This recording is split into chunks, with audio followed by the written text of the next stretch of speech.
time for us to fight," he said, voice growing louder.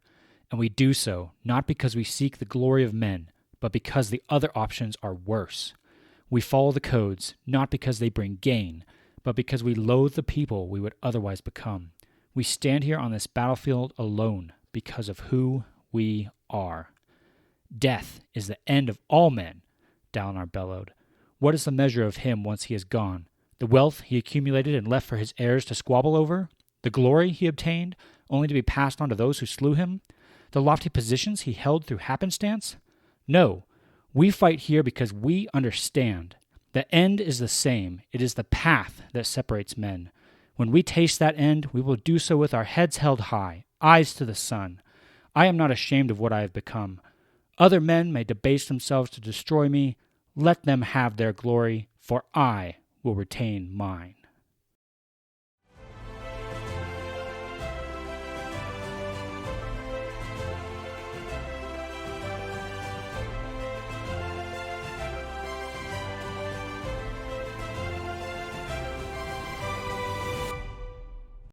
Favorite quotes.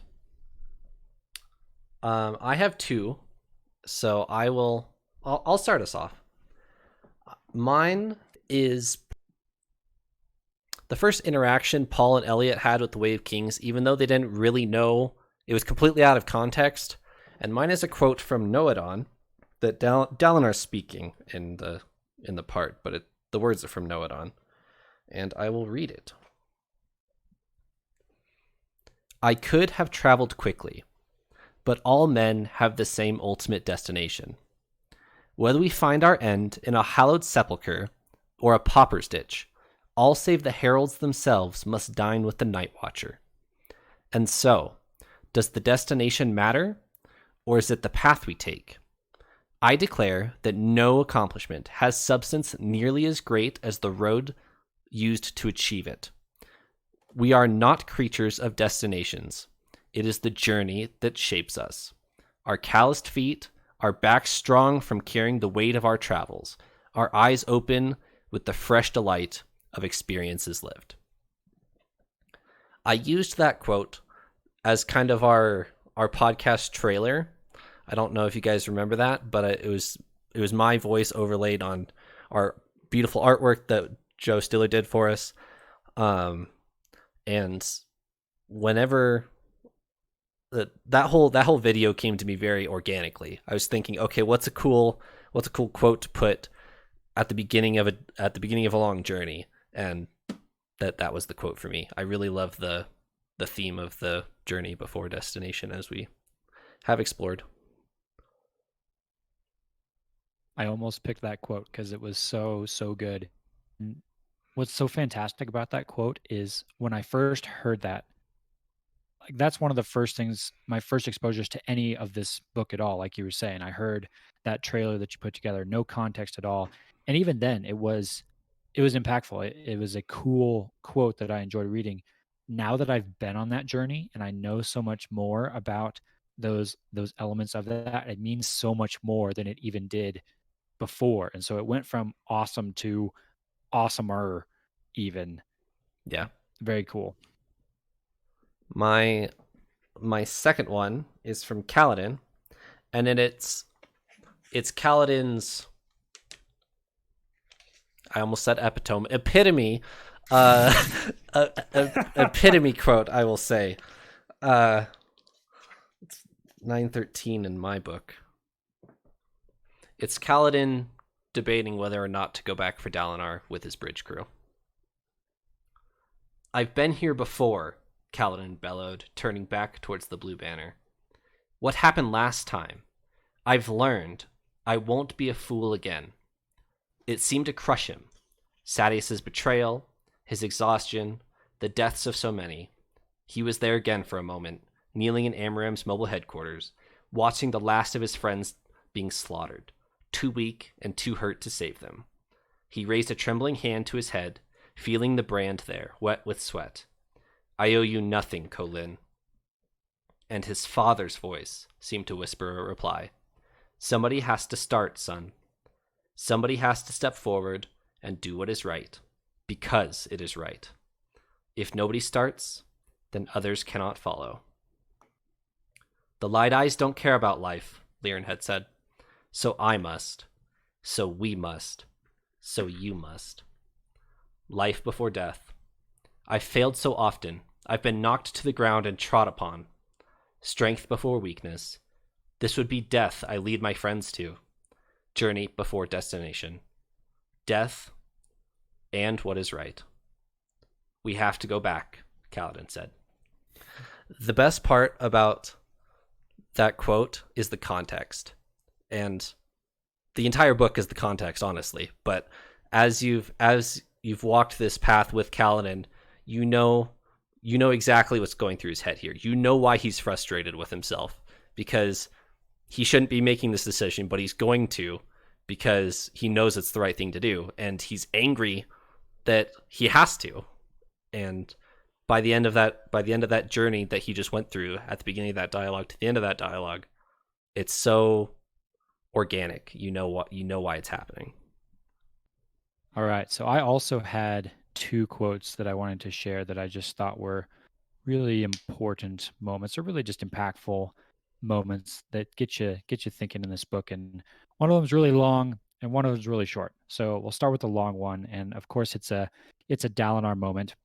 It's the speech that he gives on the tower when they've been surrounded and they know they've been betrayed by Sadeas, but they see that Kaladin is coming, and he gives this rousing speech to give the men one last surge, this one last charge, get down to safety and to life.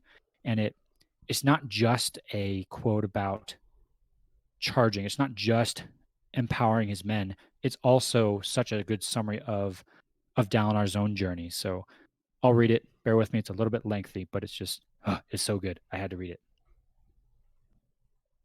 It is time for us to fight, he said, voice growing louder.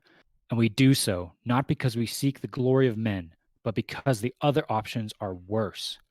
We follow the codes not because they bring gain, but because we loathe the people we would otherwise become. We stand here on this battlefield alone because of who we are. Death is the end of all men, Dalinar bellowed. What is the measure of him once he is gone? The wealth he accumulated and left for his heirs to squabble over? The glory he obtained, only to be passed on to those who slew him? The lofty positions he held through happenstance? No, we fight here because we understand. The end is the same. It is the path that separates men. When we taste that end, we will do so with our heads held high, eyes to the sun. I am not ashamed of what I have become. Other men may debase themselves to destroy me.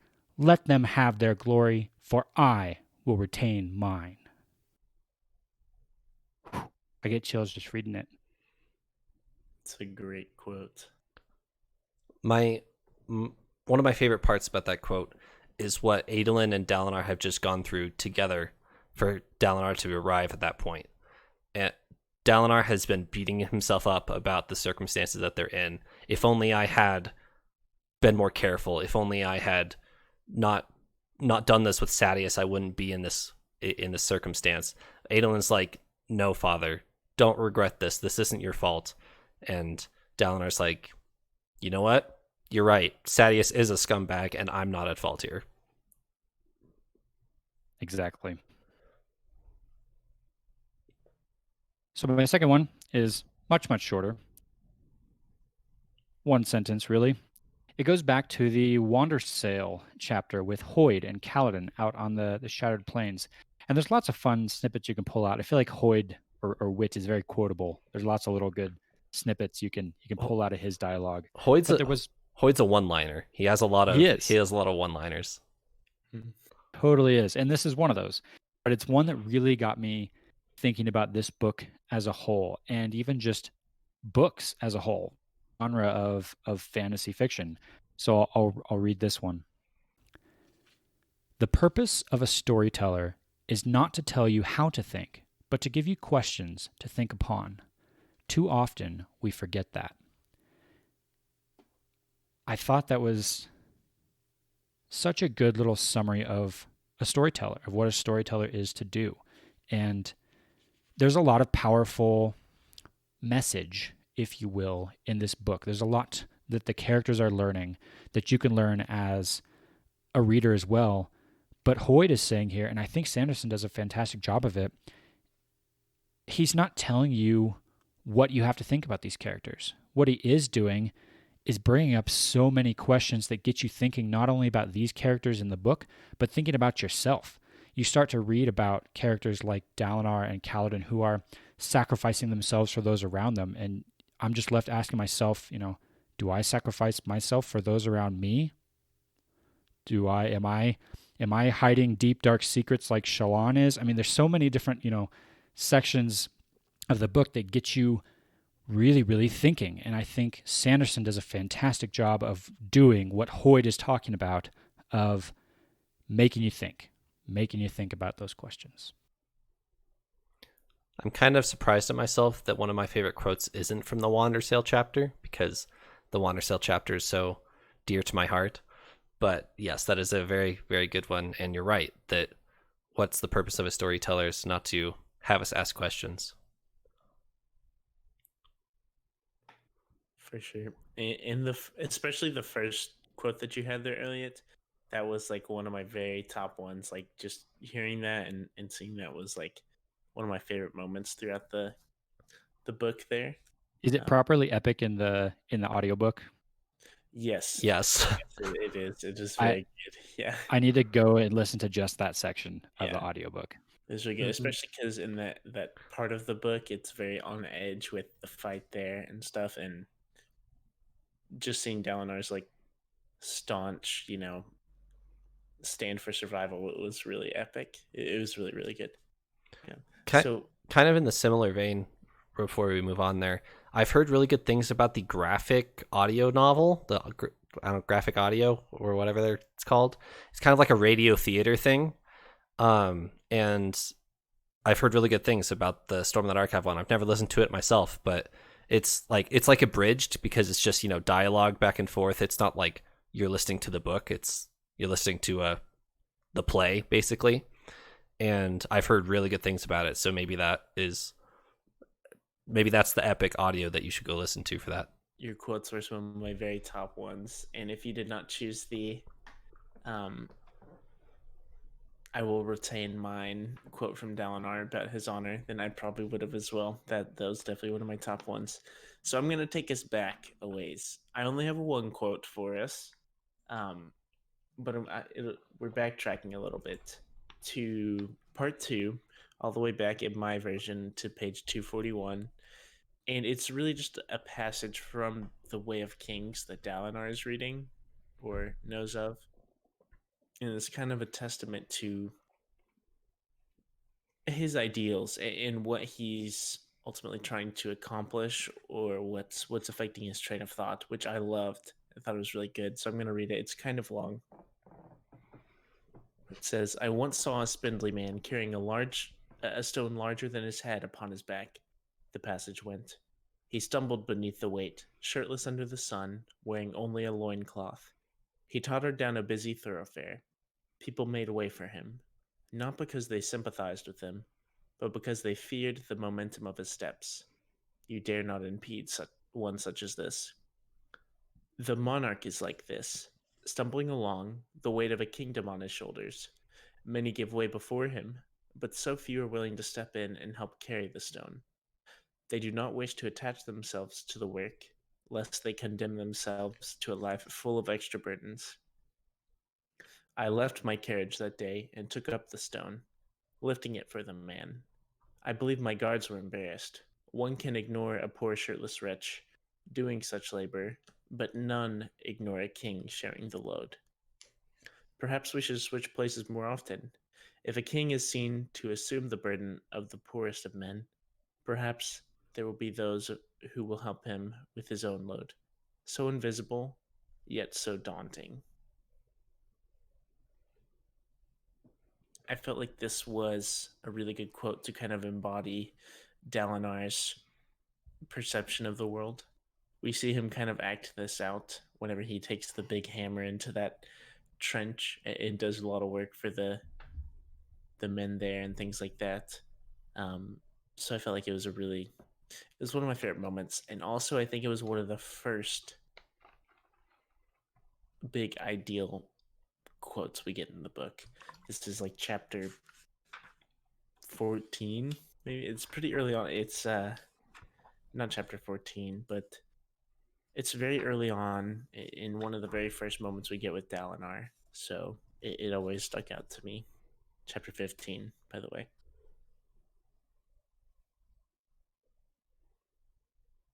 Yeah, that's a really good one, Paul. That was would have been one of my honorable mentions as I think it's awesome that two of our quotes from the Way of Kings are actually from the Way of Kings within the Way of Kings. Mm-hmm. Just feels True. appropriate. Yeah. Surprised you aren't like Dalinar and can just quote it word for word, just offhand. Yeah. Little disappointment. True. Well, he's not read it, 10 times now? True. I am similar in that I had it read to me, Mm-hmm. though, right? I didn't read it. Yep. Myself, I heard it, whatever, So, a little more on par, not to brag, but True Lethe man. All right, Tim, what do you got? All right. I've only got one quote, and it's actually kind of tied into one of Trevor's quotes, but it's the first one where Rashon has just come in after the White Spine attack, and they've had the surgery, and Riller has died, and Laryn decides to save Rashon instead of killing him, essentially, because he had that opportunity. And so Kaladin says, I saw inside a man today, Kaladin finally said. Not for the first time, Laryn said, and certainly not for the last. I'm proud of you. I expected to find you here crying, as you usually do when we lose a patient. You're learning. When I said I saw inside a man, Kaladin said, I wasn't talking about the wounds. Laryn didn't respond for a moment. I see. You would have let him die if I hadn't been there, wouldn't you? Silence. Why didn't you? Kaladin said. It would have solved so much. It would have been letting him die. It would have been murdering him. It wouldn't have been letting him die. It would have been murdering him. You could have just let him bleed, then claimed you couldn't save him. Nobody would have questioned you. You could have done it. No, Laryn said, staring at the sunset. No, I couldn't have. But why? Because I'm not a killer, son. Kaladin frowned. Laryn had a distant look in his eyes. Somebody has to start. Somebody has to step forward and do what is right because it is right. If nobody starts, then others cannot follow. The Light Eyes do their best to kill themselves and to kill us. The others still haven't brought back Alds and Milp. Rashon just left them there.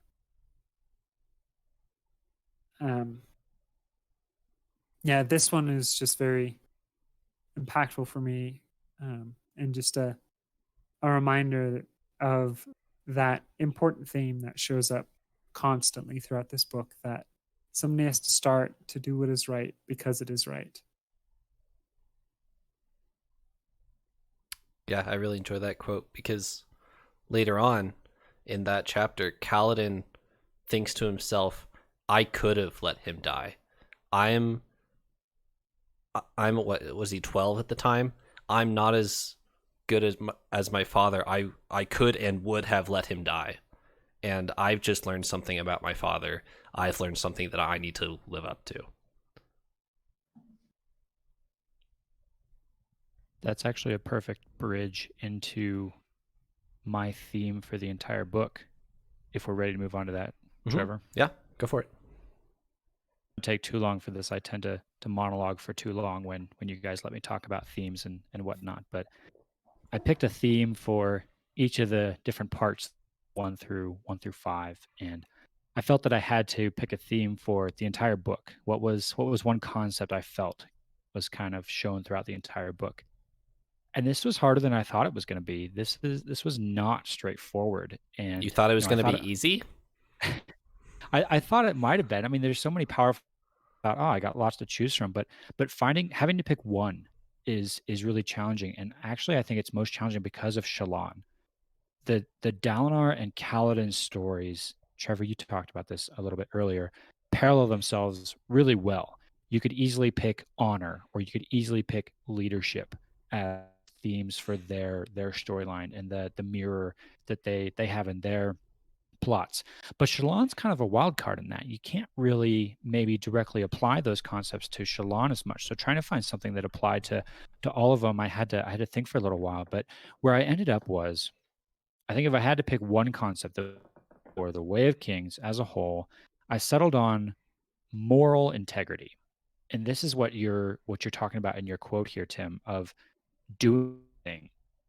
And I think that's something that all of the characters, at least the big characters in this story, struggle with at some point.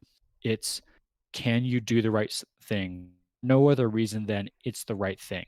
We see Kaladin do this with Trevor, the awesome quote that you read, where he goes back for Dalinar, chooses to do the right thing, even though he doesn't need to. He doesn't owe Dalinar anything, but he does it anyway. And then in return, Dalinar, here's his shard blade, the one thing that maybe defines him as a person the most, because it's the right thing to do, because it's a priceless trade for the priceless gift of his life that Kaladin has given him. And I think it would have been very easy for Dalinar not to do that. I think it would have been very easy to say, for Dalinar to say, hey, I tried to help you out, thanks, but moving on. But he doesn't. He does the right thing, and that's so much even more than just honor. When we look at Shallan even goes on a bit of a journey of trying to figure out what is the right thing. There's that whole section where she's struggling with what Yasna has done in murdering the thugs that tried to come after them, and trying to figure out, was this right? Was this morally right? Was this ethically right? Was this legally right? All of that bit. And that maybe isn't the biggest part about Shallan's storyline there, but I think it's a big part of it, is figuring out what is okay, what is right, what does moral integrity look like for her. And I think there's more to go there. I think you've said before that Words of Radiance is Shallan's book, so I'm hoping that we'll get to delve into that more, and I are. And then lastly, on this moral integrity bit, I had to pull in Szeth, because I felt this touches on him as well.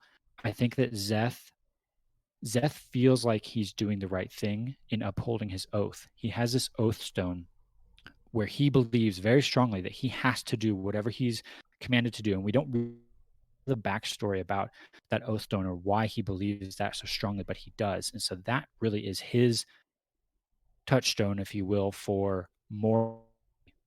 But as we saw at the very end, he's starting to question that. He's starting to wonder, is this truly moral? Or could he somehow break out of it? And he's starting to question just a little bit. So I'm really intrigued to see where Szeth's moral compass ends up as we go forward. If I had to sum it up in one concept, Way of Kings is primarily about moral integrity. That was what I walked away from reading this book. I like that a lot, Elliot. Thank you for that. It's a really good summary. Yeah, a lot of good thoughts there. That I do enjoy the moral integrity there, because you're right that Kaladin has to decide to do what's right when nobody's watching. Nobody's counting on him to go back for Dalinar, and Laryn has to do what's right when nobody's watching. I mean, Kaladin's watching, but Kaladin would have been on his side, and Shallan doesn't do what's right, and she faces some of the consequences.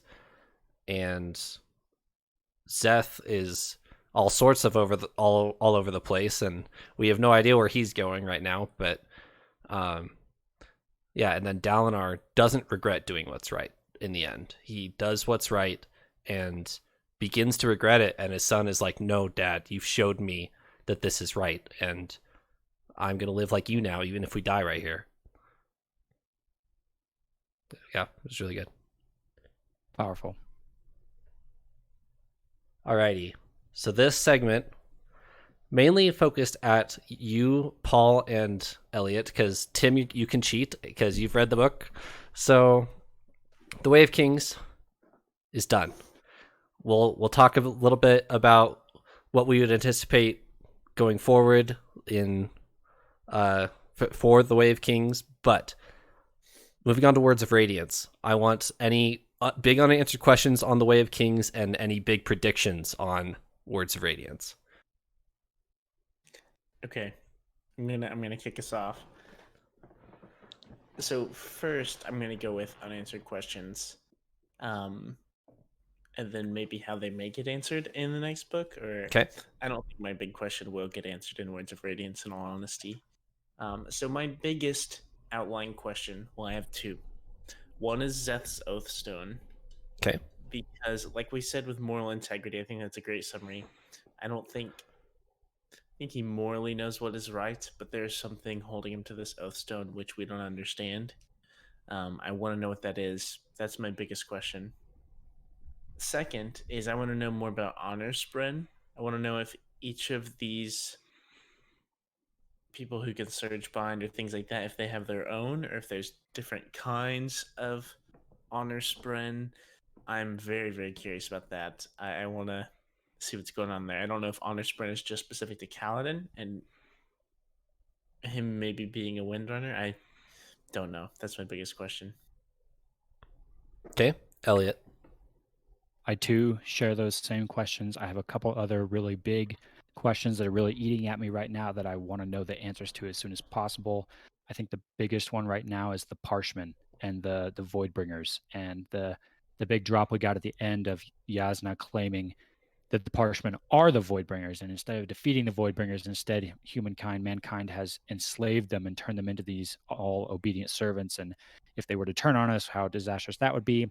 I have a lot of questions about that. We talked about that in our part episode, so go back to that for some of my thoughts there. But I really want to know if that's true. I want to know if that's even possible. That's my biggest question. I too have questions about Zeth. Same questions you talked about, Paul. I think I would tack onto that. I want to know specifically what he did to become truthless and what exactly that means, and what is in his past that has brought him to where he is now. That I gotta know.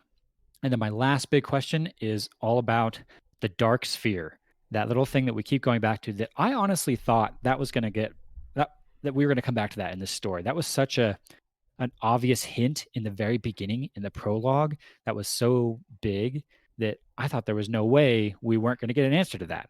But we didn't get an answer to that. So now I want to know, what is that dark sphere? Why is it important? And the last words that Gavilar gave before he died, find the most important words a man can say. I want to know about that as well. I think it's funny that when you guys brought that up, you're like, Paul, I remember you specifically, you're like, okay, it has to mean something in this book. It has to. And they never bring it up ever again in the entire book. Literally not another mention of it. Nope. And yeah. We do know it still has to mean something. Like, there's no way that Sure. was just like put in there to be like, ooh, ominous, but not actually lead anywhere. So we'll get that answer. Since it's not mentioned at all in this book, I don't know if we're gonna see it in Words of Radiance. Going into Words of Radiance. So this is going to be Shallan's book. And I have spoiled that much for you. I apologize. yes. Which does shape my thoughts on this a lot. So with that, I don't think we're going to learn much about Zeth or anything like that going forward. Maybe more interlude chapters, but I imagine it'll kind of stay consistent and we get these tidbits of information. We may get more on that. I think what we're going to see a lot is we're going to learn a lot more about Fabriols and I forgot the name. What they use Fabriols for. Soulcasters? Yes, soul casting, stuff like that. I think Shallan is going to become a master effectively, in that, in the same way we saw Kaladin begin to showcase surge binding in a really epic way and pick that up, I think we're going to see with Shallan with soul casting and things like that. That's not super far fetched. I don't have any super wild theories about it, in all honesty. I do think we're going to see more of the characters meet up in the future and more of these storylines collide, which I'm super excited about. I I have kind of a long-standing theory or prediction, and that is that the Parshendi are being used or manipulated somehow. I think that theory still stands. I think that someone or something is out there using them for their ends. There's not enough. There's so many ends, loose ends that don't seem to meet for me that I still can't quite make sense of why the Parshendi are doing what they are. And so my prediction there is that there's some force or some entity out there that's manipulated and is using them. My new theory for Words of Radiance is with Shalon as we go into her book. And this one might be oddly specific, and I'm probably wrong, but I think it'd be cool. My theory on, I think at some point in the next book, she is going to be forced to reveal her shard blade. We saw some brief hints that she has a shard blade, and we're assuming that she got that shard blade by killing her father. That was the kind of reveal at the end of the book for her. I think something's going to happen. I think she's going to get into some sort of scenario where she either needs to summon it to save someone's life, or she, I don't know, is being pressured or somehow to have to reveal it. I think she's going to get into a scenario where she's forced to use it or forced to reveal it, and somebody is going to, like, their mind's going to be blown by that. I don't know if it's going to be Yasna. I don't know if it's going to be, maybe she's going to meet up with Kaladin or Dalinar or part of that story. We know she's headed to the Shattered Plains. I think the storylines are probably going to come together there. I think there's going to be a big reveal moment with that Shardblade coming out. That's my theory. Cool. Before we move on, Mhm. I do have a very long list of unanswered questions. We mentioned some of the bigger ones here, some of the ones that are really eating at me. But I'll put a over the hold on. course- I'll put a tally marker of your questions right there for people. Okay. All right, go. So over the course of these 1,250 pages, there have been a lot of little tidbits, and a lot of them we have not talked about on the podcast. But I've been keeping a tally of my unanswered questions so far, and there are way too many for me to talk about here. So I'm just going to run through them at breakneck pace here. I have about 50 of them. So here we go. Questions I have left after reading Way of Kings.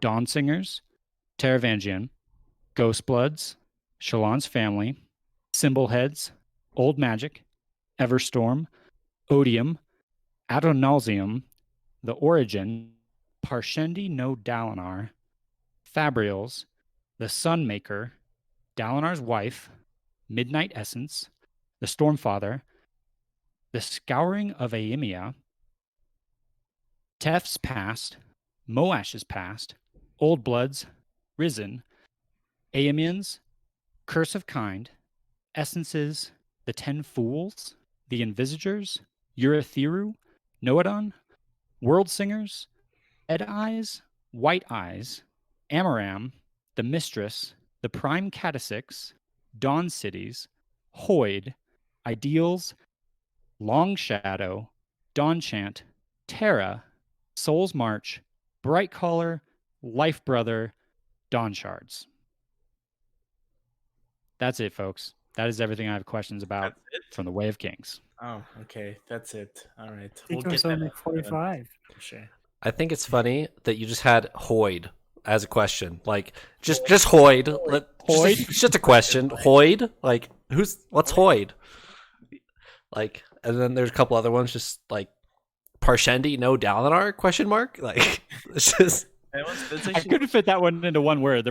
All the rest of them are like one word, and that one I couldn't. White eyes. Wow, like what you type into Google, Parshendi no Dalinar?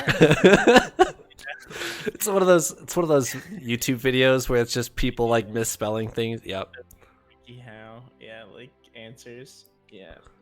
So all that to say, there's a lot going into Words of Radiance, and I'm sure a lot of that is not going to get answered, but I have a lot of things I'm looking for answers on. That was good. Do you have any questions that weren't on that list, Paul? I'm sure you have that entire list memorized. Yes. Going through that list, that was most of mine. Was Shadesmar on your list? I think if so, it was an early one. I don't think it was. There you go. Ask a question about Shadesmar, Paul. That's what I was about to bring up. It's funny you mentioned. Sorry. Yeah, I was just about to say, Shadesmar was one of my leading questions going into this book, which we probably will learn a lot about, though, with Shallan and Yasna. They're definitely the direct ties to Shadesmar that we know of at the moment. So I hope so. yeah.